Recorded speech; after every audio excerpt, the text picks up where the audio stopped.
നമസ്കാരം. കേരളം ഒരിക്കൽ കൂടി ഭാരതത്തിൽ വിശേഷിച്ച് ആഘോഷിക്കുന്ന പുതുവത്സരം വന്നു. ജ്യോതിഷമനുസരിച്ച് വിശ്വാവസു എന്ന് പേരുള്ള വർഷത്തിൻ്റെ ആരംഭമാണ്. വിശ്വാവസു എന്നത് സംസ്കൃത പദമാണ്. മലയാളത്തിൽ വിശ്വ എന്നാൽ ജഗത്ത് എന്നാണ് പറയുക. വസു എന്നാൽ വസിക്കുന്നവൻ, അതായത് സകലത്തിലും വസിക്കുന്ന സർവവ്യാപിയായ ദൈവം ഈ സംവത്സരത്തിൽ ഉണ്ടാവും. ഈ സംവത്സരം ദൈവികതയെ സൂചിപ്പിക്കുന്നു. സൗരമണ്ഡലത്തിലെ സൂര്യൻ്റെ ഗതിവിഗതികളെ കണ്ടുപിടിച്ച് അവയുടെ നിയമങ്ങളെ വിശകലനം ചെയ്ത് ഈ അവസരത്തിൽ മഴയുടെയും രാജ്യത്തിൻ്റെയും കാര്യങ്ങൾ എങ്ങനെയായിരിക്കുമെന്നുള്ള ജ്യോതിഷപരമായ ഗ്രഹങ്ങളെ വിലയിരുത്തിക്കൊണ്ട് നല്ല മനുഷ്യരെയും നല്ല മനുഷ്യ സമുദായത്തെയും വാർത്തെടുക്കുന്ന അത്യന്തം ഉപയോഗപ്രദമായ ശാസ്ത്രമാണ് ജ്യോതിശാസ്ത്രം. ഭാരതം ദേവഭൂമിയാണ്. ഈശ്വരൻ അവതരിക്കുവാൻ നേരിട്ട് തിരഞ്ഞെടുത്ത ഭൂമിയാണ് ഭാരതം. ശ്രീരാമനും ശ്രീകൃഷ്ണനും ബലരാമനും ജനിച്ചത് ഈ പവിത്രമായ ഭാരതത്തിലെ മണ്ണിലാണ്. ലോകത്തിലെ ഏറ്റവും പുരാതനവും മഹനീയവുമായ സംസ്കാരമായ ജ്യോതിഷം ഉദയം കൊണ്ടത് ഭാരതത്തിലാണ്.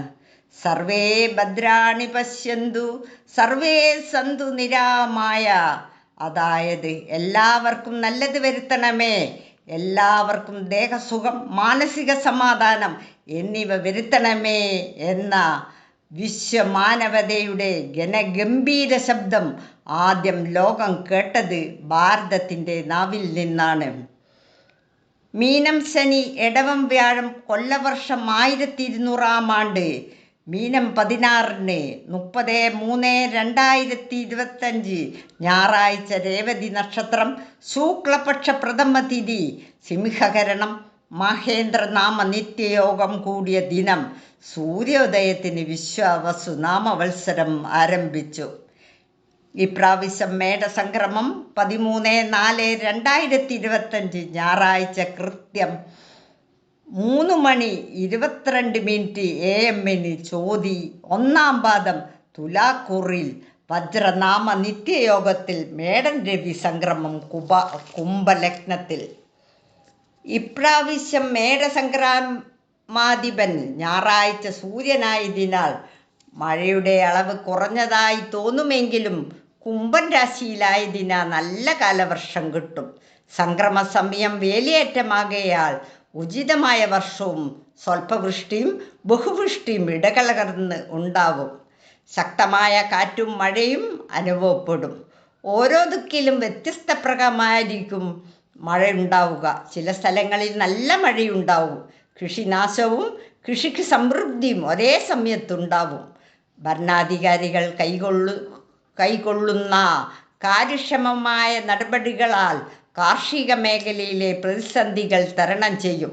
ഈ സംവത്സരത്തിൽ ഭരണം കാര്യക്ഷമമാക്കി ജനക്ഷേമപരമായ കാര്യങ്ങൾ കൂടുതൽ നടപ്പിലാക്കും.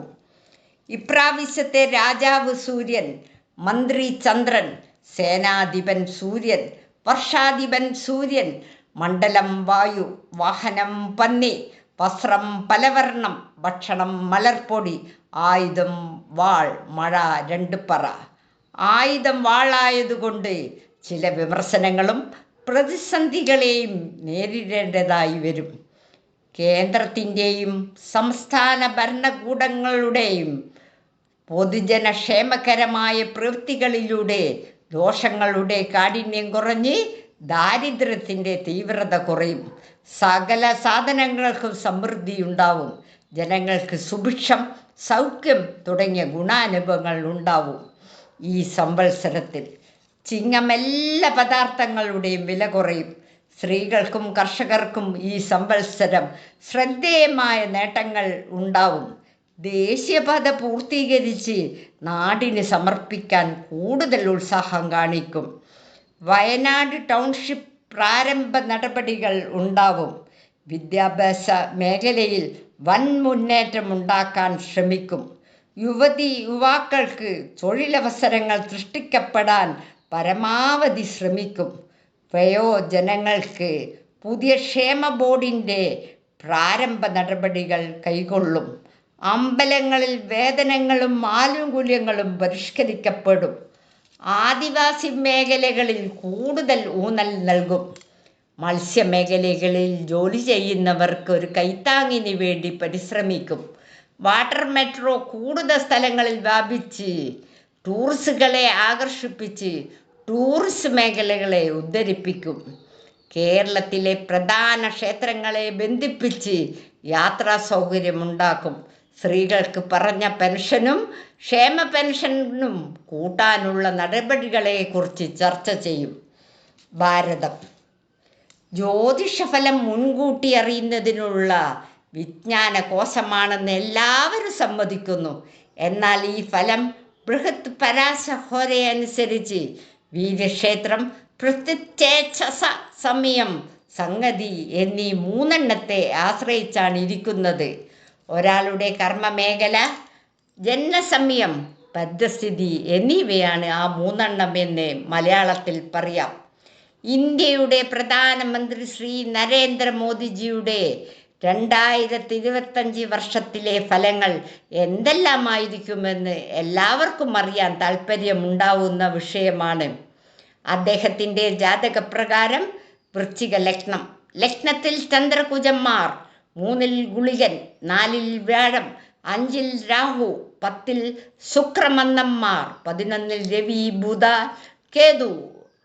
ഇങ്ങനെയാണ് ഗ്രഹനിലകൾ. ഇപ്പോൾ അദ്ദേഹത്തിന് 7ാമത്തെ ദശ നടക്കുന്നു.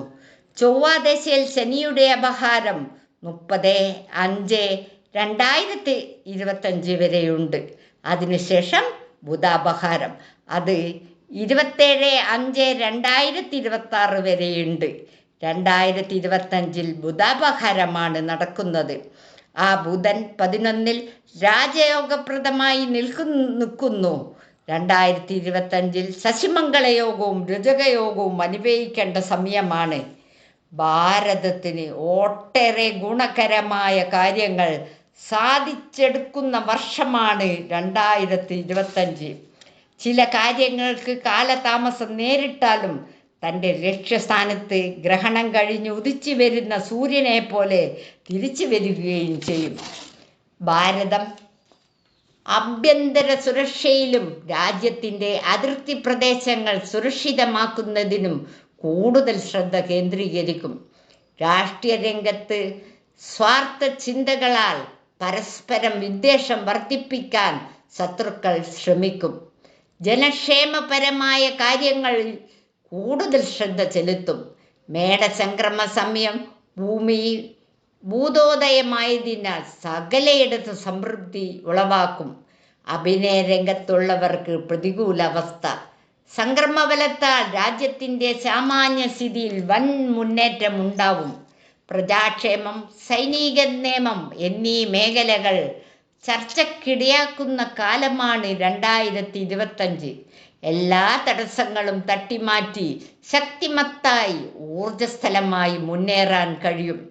ഇപ്രാവശ്യം രാജാവ് സൂര്യനും മന്ത്രി ചന്ദ്രനും വിശ്വാവസു സംവത്സരമായതുകൊണ്ട് സത്യത്തിന് നിരക്കാത്ത കാര്യങ്ങൾ ചെയ്യുന്നവർക്ക് തിരിച്ചടികൾ ഉണ്ടാവും. 2025 സെപ്റ്റംബറിനുള്ളിൽ തന്നെ മഹത്തായ കാര്യങ്ങൾ നടപ്പിലാക്കും.